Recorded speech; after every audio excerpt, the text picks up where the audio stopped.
नमस्कार दोस्तों, मैं मंगलदीप ओझा जीएस आचार्य यूट्यूब चैनल पर आपका एक बार फिर स्वागत करता हूं। आज हम उपस्थित हैं एक नए टॉपिक के साथ।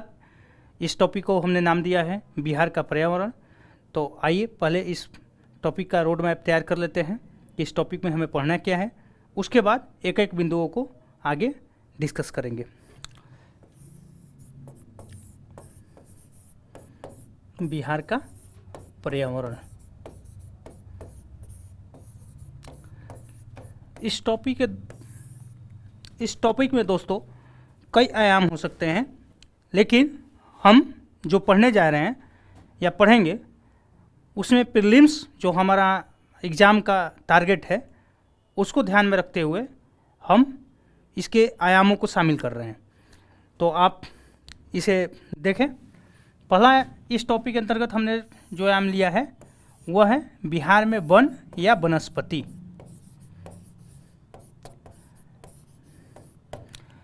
उसके बाद दूसरा जो इसका आयाम है वह है बिहार में प्रमुख वन्य जीव अभयारण्य।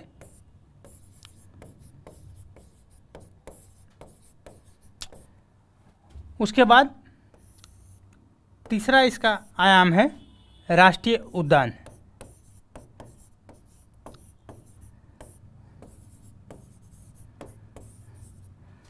और अंतिम अंतिम इसका आयाम है प्रमुख पक्षी अभयारण्य।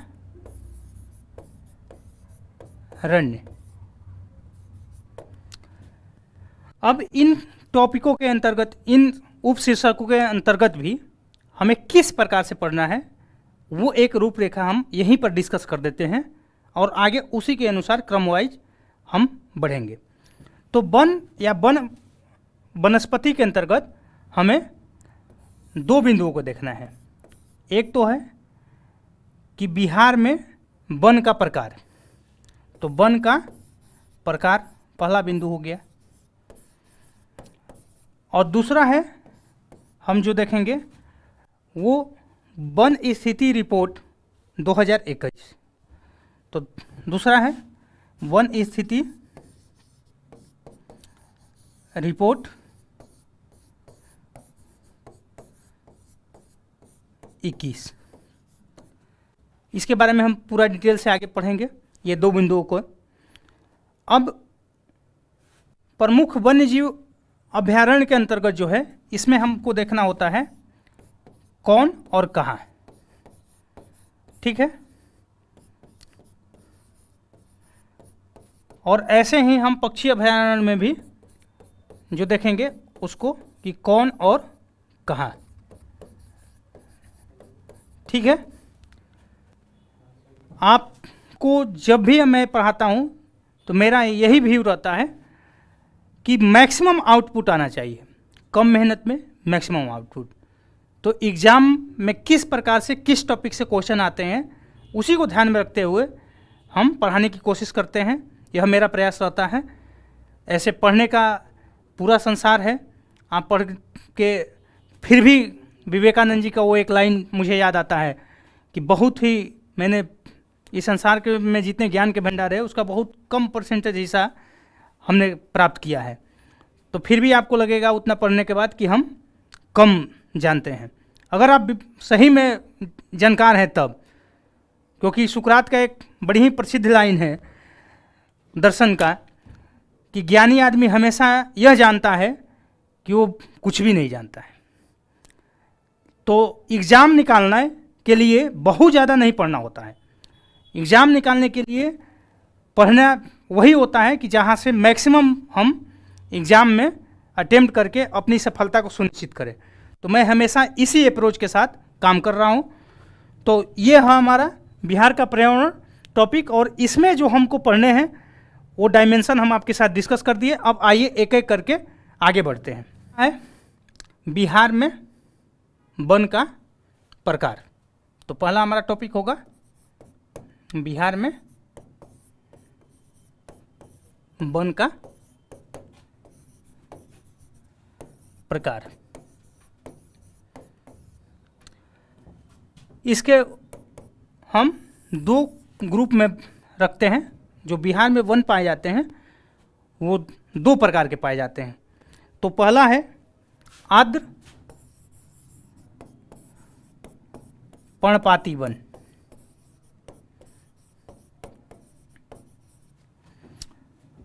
और दूसरा है शुष्क पर्णपाती वन। तो इनको हम एक एक दो दो बिंदुओं में जान लेते हैं। यहाँ से क्वेश्चन की संभावना थोड़ा कम है, लेकिन हो सकता है कि पूछ लिया जाए कि बिहार में निम्न में से किस प्रकार के वन पाए जाते हैं। तो आप थोड़ा थोड़ा जानते रहेंगे तो ये आपको वहाँ लाभ के स्थिति में पहुँचाएगा। तो आर्द्र पर्णपाती वन के अंतर्गत जो दो तीन बिंदु जानना है, उसमें पहला है कि यह किस क्षेत्र में अवस्थित है। तो इसका जो क्षेत्र है बिहार में वह है पश्चिमी चंपारण, ठीक है। उसके बाद है किशनगंज,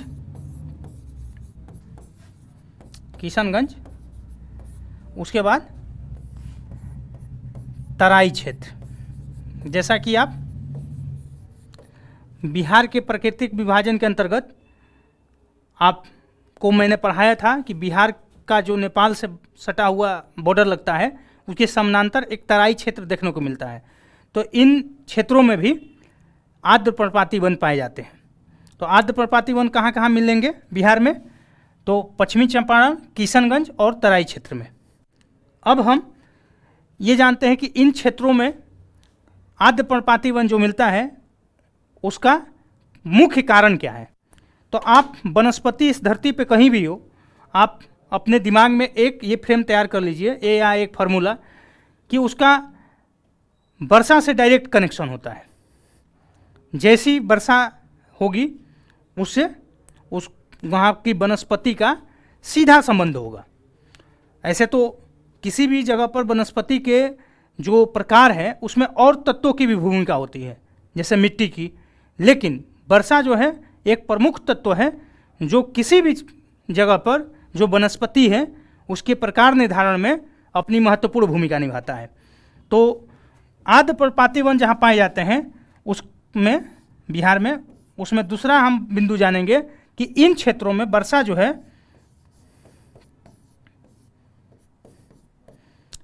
वो लगभग 100 से 200 सेंटीमीटर जो बिहार का औसत वर्षा रेंज है वो होती है। मैंने आपको जलवायु टॉपिक के अंतर्गत बताया है कि पश्चिमी चंपारण में लगभग 200 के सेंटीमीटर के करीब वर्षा होती है, और बिहार का जो उत्तरी पूर्वी भाग है जहाँ से बंगाल की खाड़ी का मानसून ब्रांच प्रवेश करता है उस क्षेत्र में भी 200 सेंटीमीटर के करीब वर्षा पाई जाती है। तो इन क्षेत्रों में इस वर्षा की अधिकता के कारण ही जो आर्द्र वनस्पति पर्णपाती प्रकार की देखने को मिलती है उसका मुख्य कारण वही है कि अधिक वर्षा देखने को मिलता है। अब इस क्षेत्र के वन जो होते हैं वो थोड़ा घने होते हैं। तो तीसरा बिंदु यह है कि यहाँ घने वन पाए जाते हैं। और एक लास्ट बिंदु इसके बारे में आप जान लीजिए, वो है कि यहाँ जो वृक्ष पाए जाते हैं उनमें से कुछ उदाहरण बस आप याद रखें। हो सकता है एग्जाम में कभी पूछ लिया जाए, अगर नहीं भी पूछा जाए तो आगे आप इसे मेंस में कई जगह जो आप ऐसे सब जानकारी रखिएगा तो मेंस में भी, आपके इंटरव्यू में भी काफ़ी लाभ देखने को मिलेगा। आप मेंस में कोई टॉपिक लिख रहे हैं, बिहार का उद्योग है, अब कई उद्योग ऐसे हैं जो वन पे निर्भर है, जैसे इमारती लकड़ी का, भवन निर्माण में लकड़ी का जो यूज है। तो आप ऐसे सब जगहों से जोड़ के अपने कंटेंट को रीच कर सकते हैं और अपने ज्ञान को समृद्ध करते हुए अपनी सफलता को सुनिश्चित कर सकते हैं। तो आप बस एक दो उदाहरण याद रखिए। ऐसे क्वेश्चन यहाँ से बनाए जाने की मैंने पहले ही बताया कि संभावना कम है, लेकिन जानकारी के लिए आप इसे पढ़ते रहिए। कभी भी एग्जामिनर का दिमाग कहीं से घूम सकता है, क्वेश्चन बनाने वाला का वो कहीं से भी पूछ ले। तो प्रमुख वृक्ष जो है इस प्रकार के वन में वो जो है उसमें प्रमुख है साल, शीशम आदि। तो प्रमुख वृक्ष साल, शीशम, इस तरह के 1-2 उदाहरण बस आप याद रखें। आइए अब देखते हैं शुष्क पर्णपाती वन। और शुष्क पर्णपाती वन में फिर हम देखेंगे कि इसका विस्तार किधर है, माने किस क्षेत्र में ये पाया जाता है। तो शुष्क पर्णपाती वन जो है वह बिहार के दक्षिणी मैदान में देखने को मिलता है। ठीक है, बिहार के दक्षिणी मैदान में इसकी उपस्थिति होती है। ठीक है, अब हम देखेंगे कि इसका दक्षिणी मैदान में उपस्थिति होने का कारण क्या है। तो वो है कि यहाँ पर उत्तरी मैदान की अपेक्षा थोड़ा कम वर्षा होती है। तो वर्षा जो है वह 100 सेंटीमीटर से कम या उसके बराबर। ठीक है, तो वर्षा जो है 100 सेंटीमीटर से कम या उसके बराबर। अब तीसरा जो है कि यहाँ के वन घने नहीं होते हैं। जैसे आर्द्र पर्णपाती वन में हमने पढ़ा कि वहाँ के वन जो है वो घने होते हैं, तो यहाँ के वन जो है घने नहीं होते हैं। ठीक है, और चौथा जानकारी जो है इसके बारे में वह है कि इसमें वृक्ष किस तरह के पाए जाते हैं। तो उसके कुछ उदाहरण हैं वृक्ष। वह है एक तो महुआ, आप ये अपने गांव घर में देखते होंगे अगर बाग बगीचा जाते होंगे तो। और दूसरा हम देख सकते हैं जैसे बांस, आम आदि। तो इस टॉपिक में आपको जो मुख्य जानकारी है, एक तो किस प्रकार के वन पाए जाते हैं आप ये जान लीजिएगा, और दूसरा कि इनका विस्तार किन एरिया, किन क्षेत्रों में देखने को मिलता है। तो आप इसे बार बार देखें, हमारे चैनल को लाइक करें, सब्सक्राइब करें, शेयर करें। धन्यवाद।